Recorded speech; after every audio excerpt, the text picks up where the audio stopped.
Okay, good morning, good afternoon, or good evening, everybody. Today is Friday, November the 5th, 2021, and we have quite a bit of news to cover for you folks. I mean, I gotta be honest, the amount of headlines I saw this morning compared to yesterday morning was quite significant. I mean, there were a few revelations that pertaining to global news that came out later in the afternoon, early to mid evening yesterday. But I figured at that point there's no use in doing a Kraken. Might as well just sort of round it up at the end of the week here.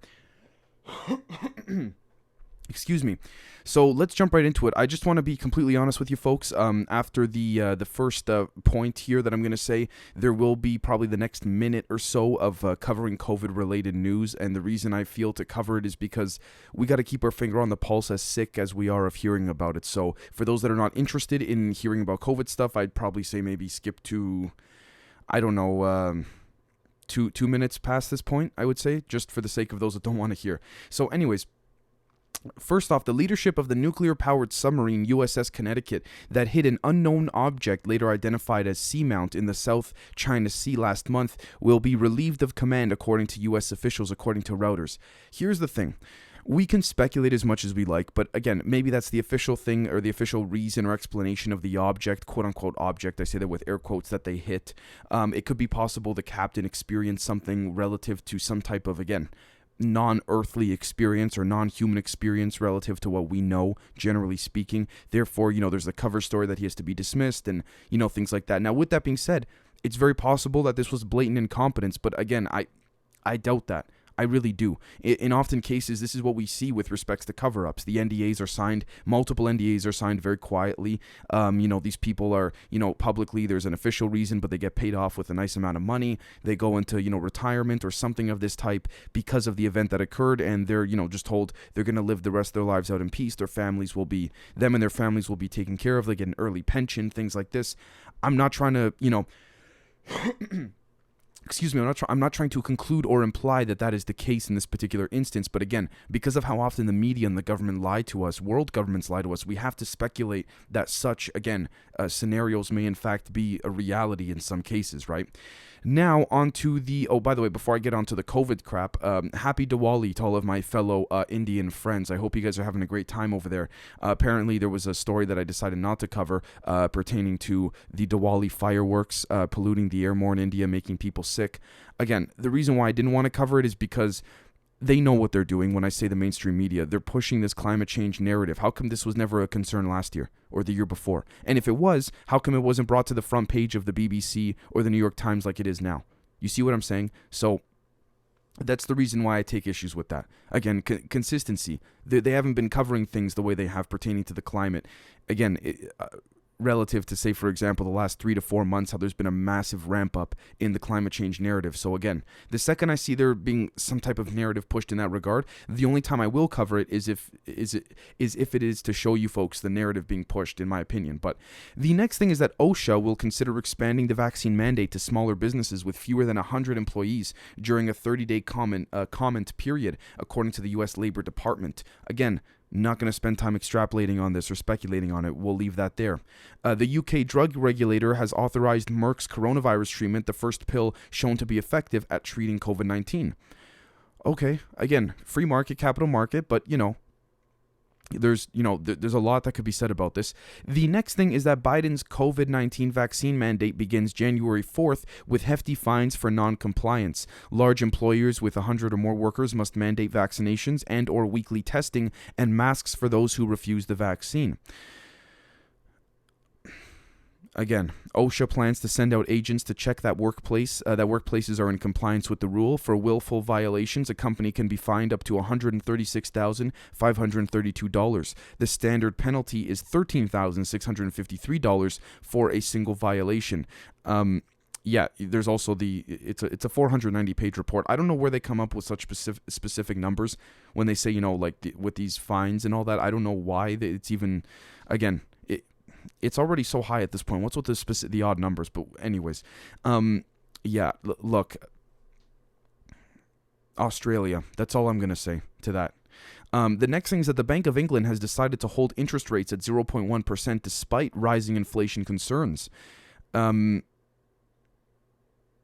Okay. I mean, like again, I'm not trying to just dismiss this as if it's nothing. Again, arguments could be made both ways about with what's being held on to here. I think we're in the middle. We're in the process of seeing a major collapse in many different regards, and I think it's definitely not good. Obviously, not good. But in a way, is it possible that maybe this collapse needs to occur in order for certain elites to be exposed? But then we also have to consider: is that collapse caused by another group of elites just trying to, eliminate a handful of other elites off the chessboard, right? So, pardon me, it's a little bit difficult to discern there, which is why the only thing we can currently do is observe what's occurring. The next thing is that a White House aide traveling with Biden to COP26 tested positive for COVID and is now in quarantine in Scotland. And Moderna their stock plunged over 18% today after Q3 earnings miss. If that doesn't tell you that it's all about money, I don't know what does. And we see with the vaccinations, the definition of vaccines has now changed. And yada yada, I can say this because, again, this is official from my understanding. It has changed. We cannot say that it hasn't because I believe the official statement has. And I say that with air quotes. But, again, I thought they're all vaccinated. I thought it's all fine. Again, I'm just trying to say, I'm not trying to say that the media lied about well, yeah, I'm leaving that there. They did lie. The next thing is that the University of Oxford scientists have uncovered a gene that doubles the risk of death from COVID-19. They say around 60% of people from South Asian backgrounds and 15% of people from European ancestry carry the high-risk version of the LZTFL1 gene. Look, if this is legitimate science, then so be it. Seriously, so be it. And I'm not trying to be sarcastic, but if they're trying to push this because of, ironically enough, it seems to be the same locations around the world where there's a significant decrease in people, not wanting to take the vaccine. Again, we also have to look at that as well. There's no such thing as conspiracies, but no such thing as coincidences either, if we go by that sort of line of thinking, in many aspects. The next thing is that Pfizer's new experimental COVID pill, Paxlovid, cuts hospitalizations and deaths by 89%, the company claims. It said it planned to submit the data as soon as possible to the FDA to seek authorization for the pill to be used in the U.S. The pill is a 3CL protease inhibitor, a type of antiviral medication that has been used against HIV, the virus that causes AIDS. And also, by the way, too, it's interesting to point out that Moderna, Biotech, Merck & Co., and Novavax and Regeneron stock have all dropped significantly except for Regeneron, and Merck, the rest have dropped by double digits, except for Pfizer, which is up 8%. If we don't see what's going on here, I mean, folks, come on, it's very blatant. It's very, very blatant, if you ask me. The next thing is that the U.S. payrolls rose by 531,000 in October versus an estimated 450,000 as prior months were revised sharply upward. Again, so I'm not an economist. I think this is just a small drop in the bucket compared to what the big picture is, right? Which is why I don't want to spend too much time covering it. The next thing is that Igor Danchenko, the main researcher of the Clinton-funded Steele dossier, was arrested by federal authorities as part of the inquiry led by John Durham, according to the New York Times. Special counsel John Durham's indictment yesterday of the dossier source Igor Danchenko revealed the first real evidence of Russia collusion, and it was linked to Hillary Clinton's associates, not to Trump or his presidential campaign. Again, I don't want to say that is blatant fact. I mean, I will be truthfully honest with you folks. Obviously, more center-right and obviously far-right websites are reporting this. But again, if presuming this is legitimate and this is, the veracity of this has been ascertained by an independent source and what have you, and again, the New York Times seems to be reporting this as well, which, again, it would not necessarily be in their favor to do so. But again, they just go where the money and the clicks are, right? So, again, I gotta be honest, if Trump was guessing or not, he was right when he said Democrats colluding with the Russians, because when you take a look, for example, about, maybe that's an overly vague statement, but when you take a look at the push and implication of Russiagate, the Russiagate was a really big conspiracy. Take a look at the Putin files done by PBS. There's never concrete facts or evidence about Russians hacking. Read the reports by the CIA, the NSA, the director of national intelligence. Read the reports. They cannot prove that it was Russia. I'm not trying to take sides against the United States or the West. I'm really not. But we got to be fair where fairness is due, right? Now, again, we got to also argue, are these the same, people will say, oh, well, you don't trust the intelligence communities of the West? You mean the same intelligence communities that, lied to us about weapons of mass destruction in Iraq, that lied to us about Roswell? That recently the Air Force admitted that the first story about it being a weather balloon was a lie. Again, the ones that wanted to blow up Miami at one point to justify going to full-on kinetic war with Castro. We can go over and over. So again, arguments could be made both ways. The next thing is that, according to Al Jazeera, all the trees have died. Iraqis face intensifying water crisis. They struggle to cope with depleted water resources exacerbated by climate change and disputes with neighbors. My problem with this article, folks, is when I read something like this, my issue with this is, why all of a sudden now is this going to be the first page? You see what I'm saying? Why is this going to the first page of Al Jazeera, the BBC, you name it? Why? Why was this not an issue last year? And if they'll argue, the mainstream media will say, no, it was, we covered it. Yeah, you know what you're doing, you morons. I mean, you put it on the 5th or 6th page of the paper, whether it was the physical paper or the actual digital one. You know what you do. Come on. Like, it's like that I believe Russian philosopher said, if I'm not mistaken, they know that we know that they know, but they know that we know that they know that we know, but they're not going to do anything about it. I think that's how it goes. Don't quote me, but you get the idea. The next thing is that the Sudan coup leader agrees with the U.S. to speed up new government formation. The U.S. has urged Sudan's General Abdel Fattah al-Burhan to swiftly restore civilian-led governance after the military takeover. I wonder what the CIA's angle in this is, and I'm just being honest. Usually when the U.S. and the Congress agree publicly, it's because there's been a deep military-industrial complex apparatus, national security, influence push from the shadows, if you will, the metaphorical shadows. The next thing is that the Tunisian judge issues an arrest warrant for ex-President Marzouki. No details given on the charges that Marzouki faces, but he has been fiercely critical of President Kais Saied's power grab. Okay, so this is where it's iffy, right? Again, Tunisia, very, very. I hear the Tunisian people are great people, but the governing bodies there, it's unfortunate. It really is. The next thing is that the Biden administration approves a $650 million weapon sale to Saudi Arabia. There we go. Just keep selling the weapons. And I'm not trying to be some big, anti-war person. I understand the reality of life, sadly, but at least I'd like to think I do. Again, unless these arms deals stop amongst everyone, there's going to be races of all kinds, and arms races. I mean, we see here the Pentagon says enabling the kingdom to buy U.S.-made air-to-air missiles would improve the security of a friendly country. Yeah. I'm sure you put some spyware in there too, as I'm sure they all do. Maybe, they put some type of very, very small, bug, whether literal or digital, you name it. Just like the Stuxnet virus back in 2010 with Iran, if I'm not mistaken. The next thing is that Sudan's army chief orders the release of 4 ministers held in the coup. The move comes as the UN is working to find a way out of a political impasse since the military seized power in late October. Let's see how this plays out. It's a chess game. I don't know the powers behind it, so it's only going to lead to more speculation if we comment on it currently too soon, in my opinion. The next thing is that Iran marks the anniversary of the 1979 takeover of the U.S. Embassy. General Hossein Salami, chief of the Islamic Revolutionary Guard Corps, denounces the U.S. aggression in the region over past decades. Look, I couldn't agree more. I don't agree with the way Iran responds to a lot of things, and I still don't. Don't get me wrong, but at the same time, I do to a somewhat of a minimal extent understand where they're coming from in the respect of, the U.S. is getting involved in shit that they shouldn't be, part of my English, overseas. Again, arguments could be made both ways. This is my whole thing with Afghanistan, that globalistic versus nationalistic view. Yeah, so again, and even if we're not there, when I say we, I mean the West or Europeans, not in an official manner. It's different, I guess, if you have spies in there, because that'll probably never end. Humans will never trust each other in that regard. As people say, we're basically a bunch of apes with nukes, so... yeah. The next thing is that the Israeli parliament passes a budget and avoids the government collapse. The failure to approve the budget by November 14th would have triggered fresh elections, giving Benjamin Netanyahu an opportunity for a comeback. He's just waiting. He's like the shark circling the waters, Netanyahu, metaphorically. Like I said, many of you know, so I don't want to re-explain heavily or strongly, but the Knesset, Israeli politics is not like American or Western politics or even European, where if you lose, you get pushed to the edge, so to speak. Israeli, there's a very tight-knit bond there politically, if you will, and otherwise. The next thing is that Somalia gives the African Union envoy 7 days to leave the country. The government has accused Simon Malongo of engaging in activities incompatible with the African Union mission. I wonder what type of intelligence incursions are occurring there, what's going on there, because, it's hard to say with such an external viewpoint, really. Unless we're on the ground, unless we hear whispers of what's happening, I don't even want to comment on that because, again, it's probably so out of context, so distorted, right? We just read a headline in a quick little summary. What does that mean, right?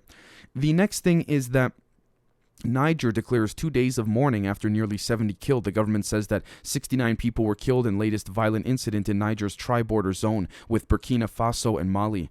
Yes, as we've been reporting, it's very, very sad. It really, really is. And again, I wish I could come here and say we got this perfect solution, if you will, but no. My only solution is until free energy anti-gravity tech is put out there for people to put literal force fields around themselves so this doesn't happen to innocent women and children, and men too, of course.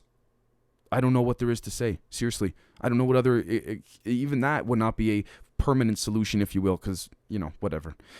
Then that just leads to extrapolation and speculation. But the next thing is that we see here Muslims have been barred from Friday prayer sites in India's Gurgaon. Hopefully I pronounced that correctly. Please forgive me if I butchered it. The Hindu right-wing groups have held religious events at a public ground where the city's Muslims usually offer prayers every week. Look, again, Prime Minister Modi, I have to be honest, from what I've read and what I've heard from people in India there, he hasn't really helped with this, calm this division, if you will. Please correct me if I'm wrong, folks, and I will be glad to make a correction for those that are living there. But, again, it's a provocation. It's sort of like poking the bear, if you will, metaphorically, not to say that the Muslim presence is stronger than the Hindu presence or anything like this. But, I've been told by someone in India that lives there currently that, Modi is doing somewhat, I say very carefully and roughly similar to, Israel and Palestine with the settlements relative to the Hindus and the Muslims in India. So again, unless I'm on the ground there, which I'd love to be on the ground there at some point soon, truly in India, then it's hard for me to say at this moment. But again, I will follow up on this, I promise you folks. The next thing is that Taliban leader warns of infiltrators. Warning by Haibatullah Akhundzada comes as the movement faces increased attacks from hardline groups. Yeah, infiltrators, like I said. CIA, intelligence, you think they left? Come on.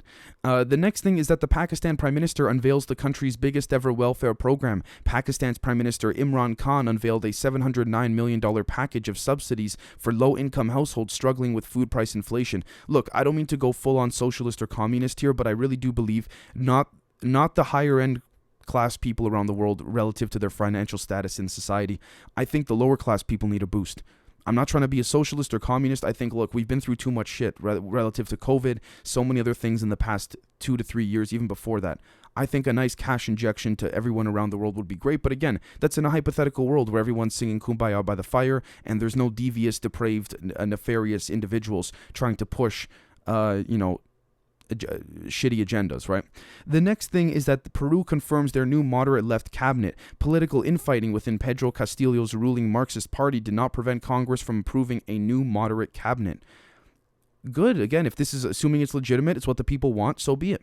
The next thing is that migrants injured in fresh clashes with Mexico's National Guard. Clashes come days after National Guard officers fatally shot a Cuban national and injured 4 other migrants. Yeah, this time around, it's not the U.S. side; it's on the Mexican side of the border that the National Guard, messed up on. Again, I'm sure there will be increase in hearings. Very sadly, there is corruption in Mexico. So again, let's hope that this goes about in the proper process, in the fluid process. But the next thing is that the United States Congress has approved legislation to sharply increase diplomatic pressure on the government of President Daniel Ortega in Nicaragua, the latest move by a foreign government towards squeezing Managua ahead of controversial elections this weekend. Yeah, this goes back to that perspective. Should other countries get involved or not? Are there interests of what? Mining interests? What kind of interests are there? Energy interests, economic, intelligence interests, you name it, right? Proxy interests to be used for a larger operation. We got to consider all these things. The next thing is that a deadly landslide has hit Western Colombia, according to authorities. At least 10 people were injured and 15 to 20 people were missing following the event in the Nariño province. Again, natural disasters, it's very sad to say, but sad to hear about, and it really is. It just makes me think, again, could this have been prevented with some type of government technology? I know the world's not perfect, even with this type of ET tech that we speak of on the show so much, that, alleged ET tech that our leaders have in their hands for the vast majority of the world. But again, even if we did have this tech out there, I'd like to think maybe not every natural disaster is preventable. Mistakes do happen. This is just the life or the simulation we live in, right? So again, I'm not trying to say, oh yeah, whatever, it's nothing, but what else could be said to this extent, right?